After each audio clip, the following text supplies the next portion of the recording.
And the war continues between the two greatest 16-bit consoles. Last time we saw the years 1992 and 1993. Now we're going to be looking at 1994.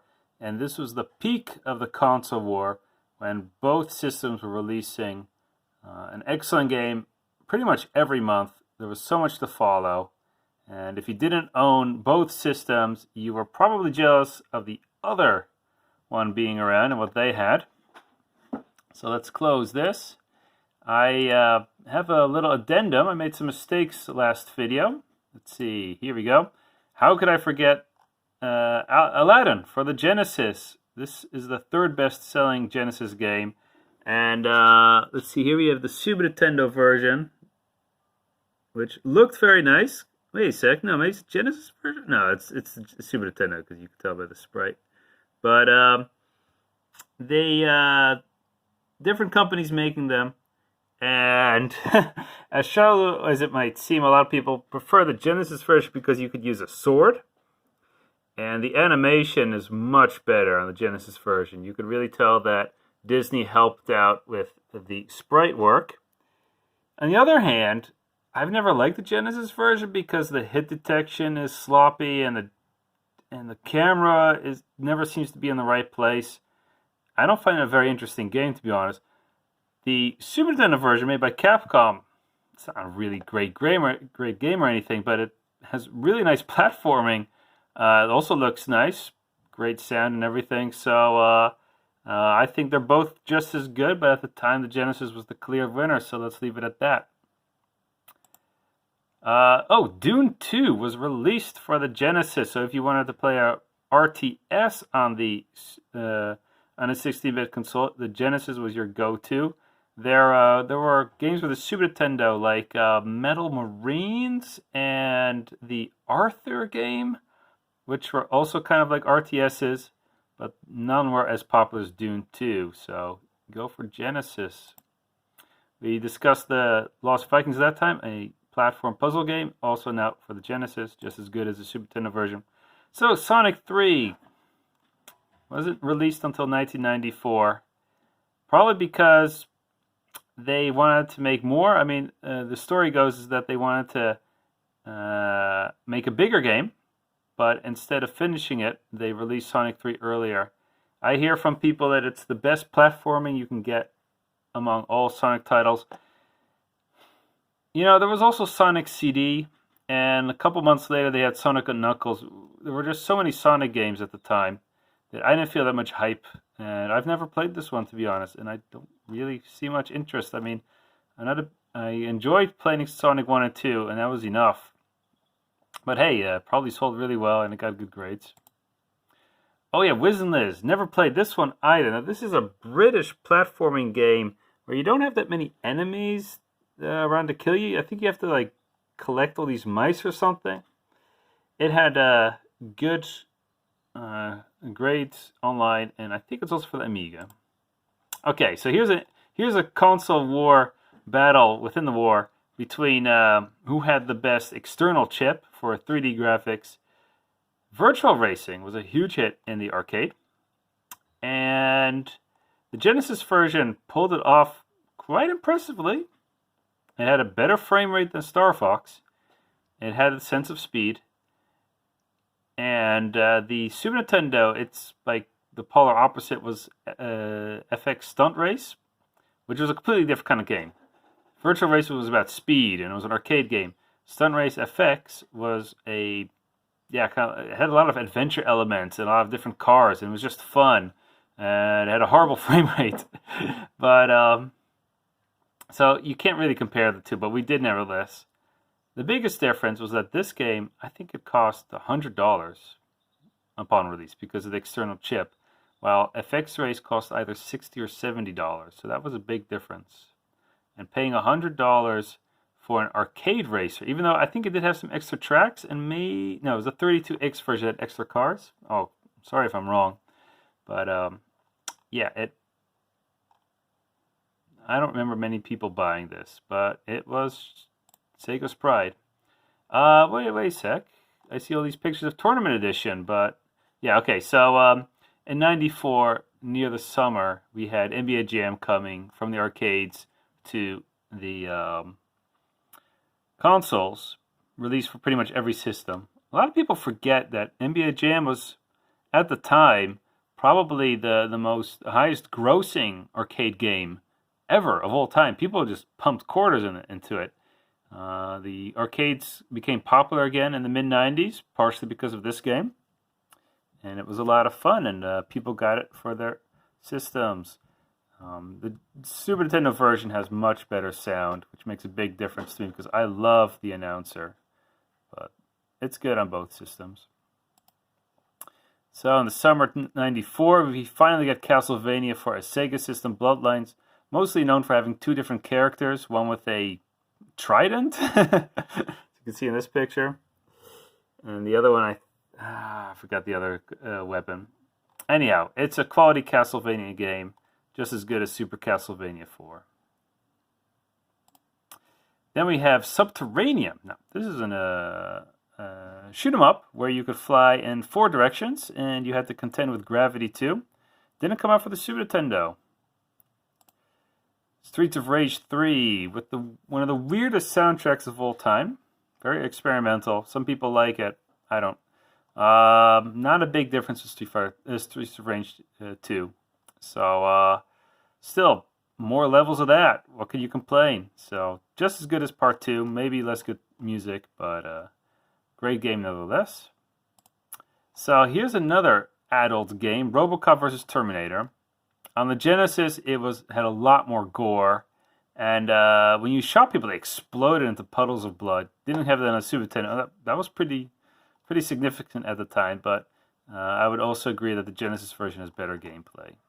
Still not a very good game, but okay.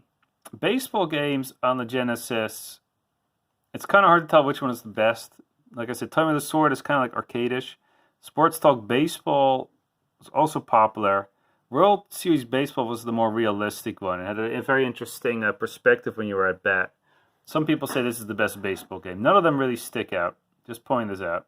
Because in '94, Super Nintendo had Ken Griffey Baseball, which to many is the best baseball game on all 16-bit systems. But this would be Genesis' answer to that. Hey, Mega Turrican. Is this the same as Super Turrican? It's really confusing. It's a Turrican game for the Genesis. It looks good. Hey, Crusade of Senti. As you can see, it looks a lot like Zelda, and that was the idea. I've never played this. I should, because, I have played it as a kid. I did back then. And didn't impress me much. Doing research for this video, I found out that it's a very good game. I didn't expect that. So, yeah, if you want to have a Zelda-like experience on the Genesis, go for this one. Hey, wasn't there Landstalker also released in 1994 for the Genesis?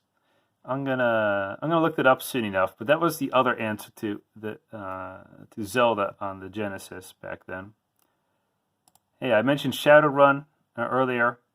For the Genesis, it was another game because it was team-based, and well, great atmosphere. Check it out if you're into cyberpunk games. The Jungle Book was sold very well, probably because of parents buying games for their kids. Plenty of good Disney games. I think this game is better than The Lion King, just not as popular as a movie. Released for a lot of systems, including Nintendo in 1994. The Genesis version is slightly better than the Super Nintendo version. Hey, it's Super Street Fighter 2.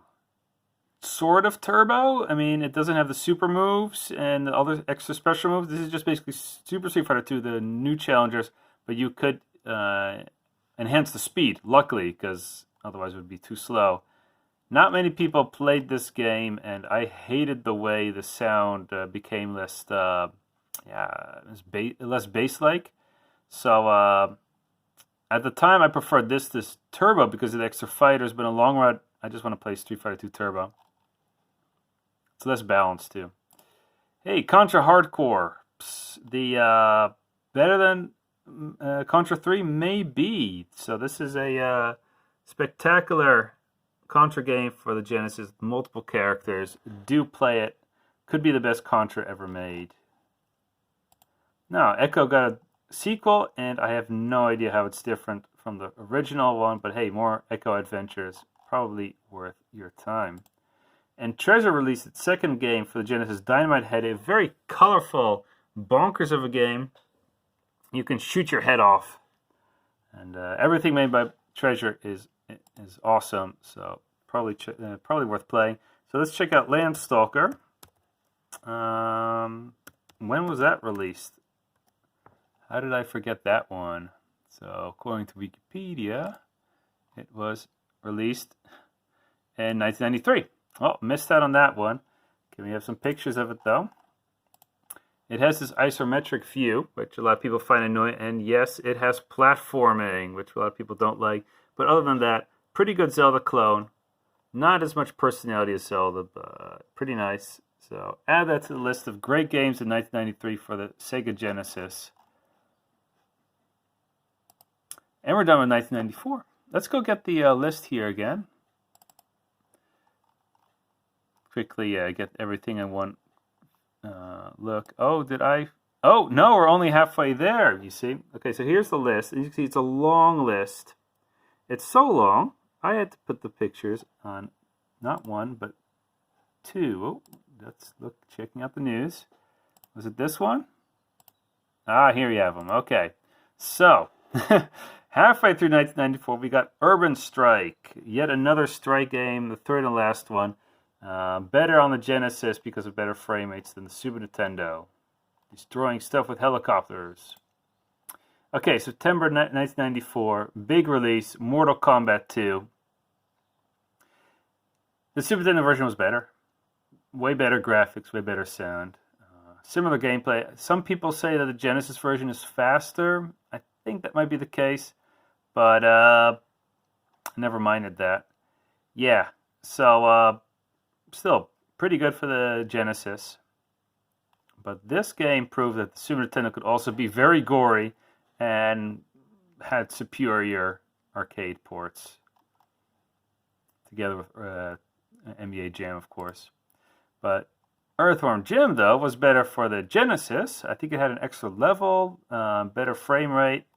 So Part 2, which we'll be discussing in a later video, slightly better for the Super Nintendo, but at the time, Earthworm Jim was a Genesis game mostly. Probably the biggest game in 1994 for the Genesis. Oh, I forgot Eternal Champions. I don't know why I'm missing all these games.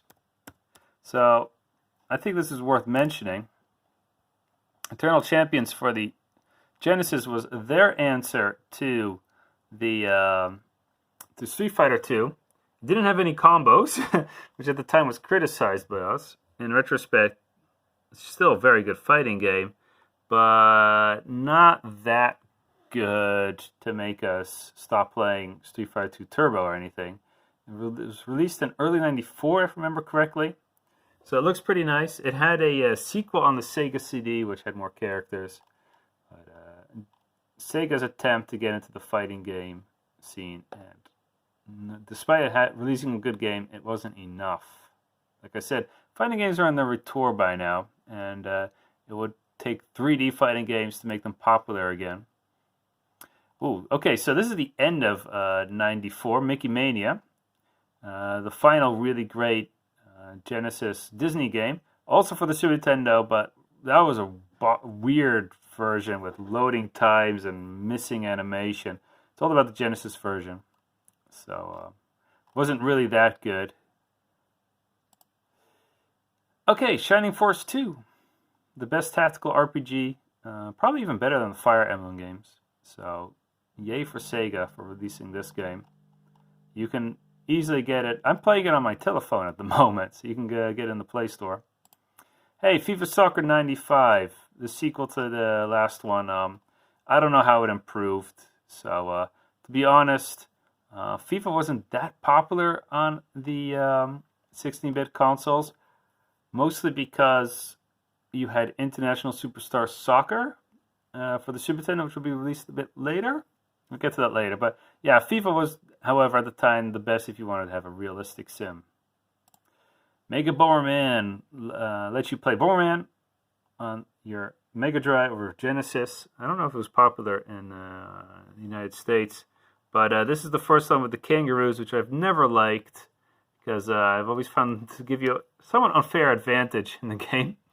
But what can I say? It's Bomberman. What else do you want? So, Sonic and Knuckles. Yeah, so more Sonic action. You could connect this cartridge to older Sonic games to get extra levels and other funky stuff. Especially Sonic 3 changed by combining the two. And together, some people consider them to be the best Sonic game. Playing Knuckles is a nice nice way to play something else. Hey, Lion King, big hit on the Genesis. Yeah, the Super Nintendo has better sound, way better sound actually, and better visuals, but what can I say? This game didn't play very well to begin with, so I don't know. It sold very well. That's why I'm putting in this list, but I've never found it very interesting. Hey, it's Madden, yet again released, so that was there too. I've heard from some people that this is the best one. Some people say 96 is the best, especially the Super Nintendo version. Just throwing it out there.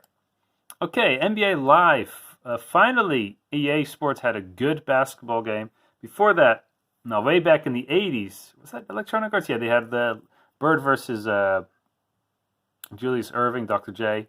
That wasn't a one-on-one thing.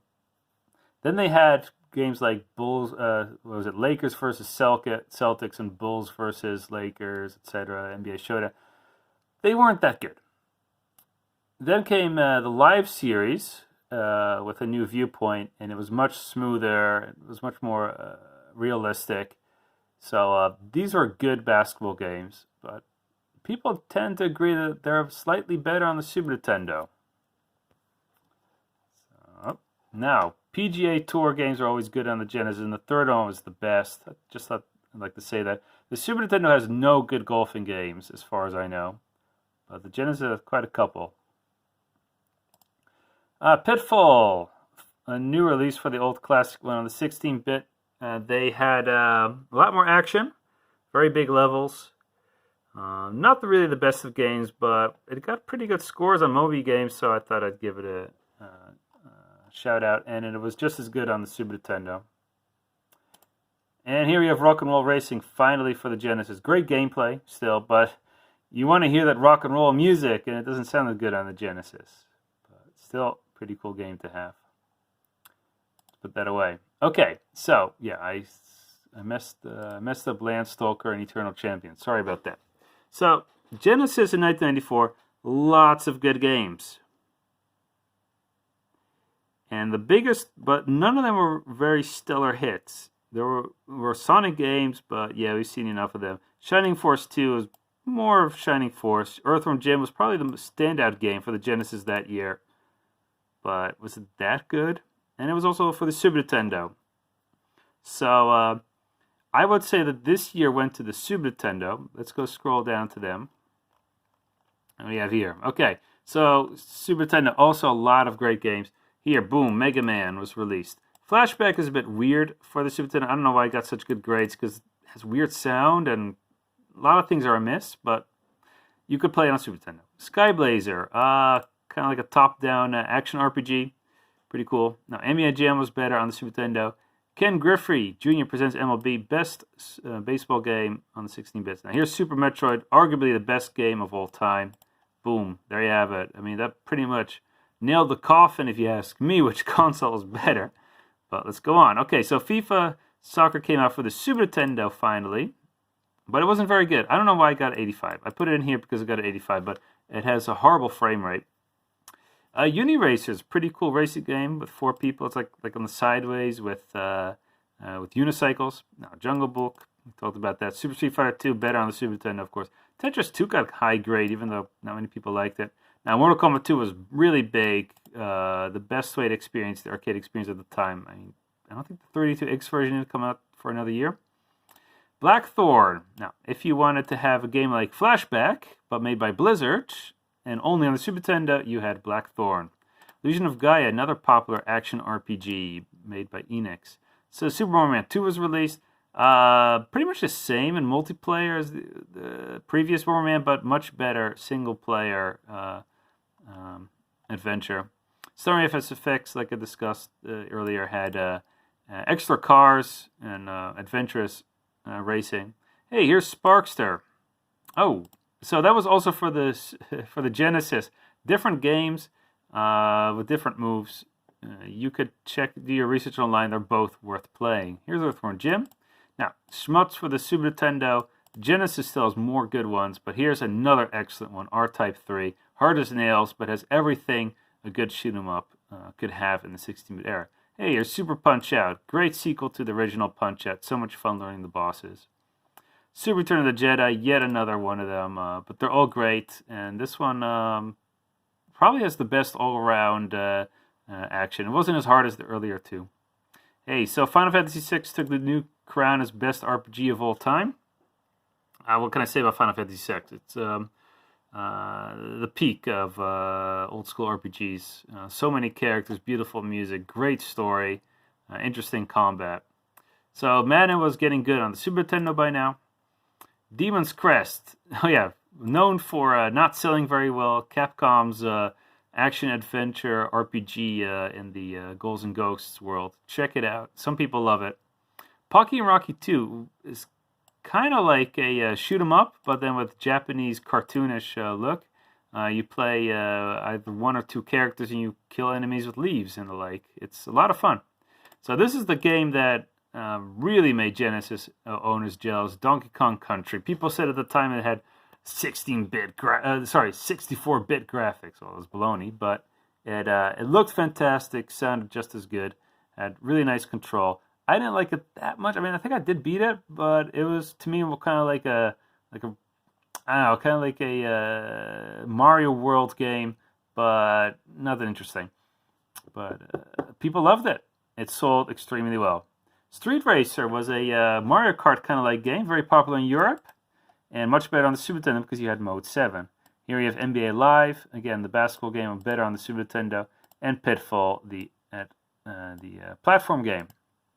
So, what else was there? I mean, we're talking about Super Nintendo games, but if you were a Genesis owner, you could have had the Sega CD. Now, I considered looking at the Sega CD games, but none of them really seemed to stick out except Sonic CD, but there already were so many other Sonic games. So I can mention that, but I didn't feel like showing pictures.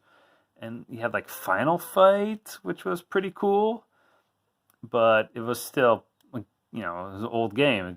We all knew the game from the arcade 4 years earlier. So the Sega CD you could look up for yourself, but not that many people bought it, and for good reason. And in late 1994, you also had the 32X. Well, that was didn't sell very well. I mean, it had a good version of Doom, and better than the Super Nintendo at least. And it had Star Wars, which is kind of fun, and Virtual Racing. Later on, it had Virtual Fighter, but that was not until like 95. So again, the 32X, not that interesting. So I'm not going to mention those. And if you had money to actually buy that system, you also had money to get a Super Nintendo. You would be really stupid if you got a Sega CD before you bought a Super Nintendo. So that was only for the privileged few. Now maybe you were one of those people who had a Nintendo but still didn't have one of the other systems, or just still had it lying around. Well, good news. I just wanted to mention some of the better Super Nintendo games. Remember, there was still Mega Man 4, Mega Man 5, Mega Man 6, all came out in 3 years' time. We also had Darkwing Duck in 1992, which was a lot like Mega Man. It's a great Capcom platformer. Teenage Mutant Ninja Turtles 3 was more beat-em-up action. Dragon Warrior 3 and 4 were released on the Nintendo. Baseball Stars 2 got a sequel, but actually more or less the same. Got high grades, so I put it down here. So Bucky O'Hare is one of those games revisited thanks to the internet. I had forgotten about the game, but people keep talking about it. It's a very good action platform. And the same counts for, where is it? Little Samson, where is it? Yeah, one of the most expensive games on Nintendo, apparently. Again, very good action adventure game. Felix the Cat was also one of them. So, good platforming games were still being released for the good old Nintendo. And if you go down, Gargoyle's Quest 2. Yeah, some people have forgotten that it's out there, and it's just as good as the classic Game Boy game. RC Program 2, I don't know how it differs from the original, but I saw it in passing, so I thought I'd put it down here. Kirby's Adventure is the last really great Nintendo game, very big. It put Kirby on the map, if you ask me. And the Game Boy game was cute, but this was a big adventure, really great. Oh yeah, and this game also got good grades. Battletoads and Double Dragon, the beat 'em up. I actually enjoyed Star Tropics 2, which was released in 1994, but I didn't put on a list because apparently, according to the grades on the internet, it's not that good. But I thought it was a pretty good Zelda clone. So that was also out there in those years. And if you didn't have a 16-bit computer, you could also still play that. Now, if you were lucky enough to have like an Amiga around that time, you had also great games. But most of them were ported to the Genesis. We're talking about Sensible Soccer, what was it? Cannon Fodder, the Soldiers of Fortune, the Speedball 2. So if you didn't have an Amiga, you could use a Genesis to play those games. That was great. So next time we're going to go into 1995, and I'm going to call it the Genesis versus Sega part, because by then it was clear that the Super Nintendo had won this console war. Not only because the Super Nintendo kept getting great games like Yoshi's Island and Killer Instinct and Donkey Kong Country 2, but also, oh yeah, Chrono Trigger, how could you forget that? Also because Sega stopped caring about the Genesis. They wanted to get into the 32X, they wanted to get into their Saturn, and the Genesis stopped being very interesting. So we're going to look at how that happened in next video. I guess I'm done talking about this. I look forward to seeing you next time.